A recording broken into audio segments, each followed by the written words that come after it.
Well, I got interested in children's thinking quite accidentally.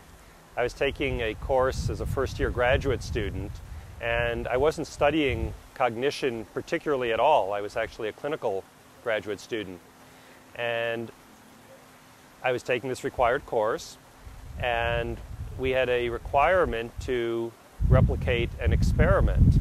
And so I thought that it would be interesting to see what children did if we asked them the kind of liquid quantity conservation task that Piaget had, because I frankly didn't believe it would happen. I had read these descriptions, but they sounded so outlandish that I really didn't think that someone as smart as a 5- or 6-year-old would show the kind of silly reasoning that Piaget described the children as doing. And at the time, my advisor and I, the advisor was teaching the course, arranged for a little experiment where first we would try to replicate Piaget's experiment, and then we would try to show that even though maybe they didn't understand it at first, they could understand it much better if we gave them a little bit of training and we showed them a model.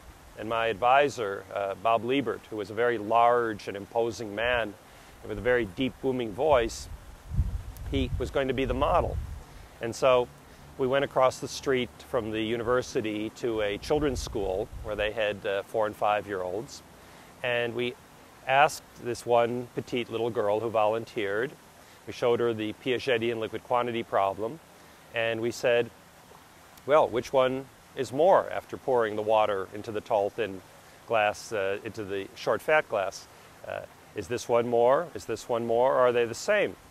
And I was a little surprised to see that, just like Piaget said, the girl said, this one has more. And I said, why do you think that? And she said, well, you can see it's taller. Okay, so I'm a little surprised. And then I turned to my advisor and I asked him, what do you think? And he says, oh, it's the same amount. You can tell. You didn't add any, you didn't subtract any. You could pour it back. And I said, well, okay. And then I turned back to the little girl and I repeated the pouring operation and asked her what she thought. And she really surprised me by saying, this one is more again. And I said, why do you think that? And she said, well, you can see it. It's more. And I asked Liebert again what he thought, and he raised his voice about 10 decibels. And he said, no, you can see. It's the same. You didn't add any. You didn't subtract any. You just poured it. And I said, okay.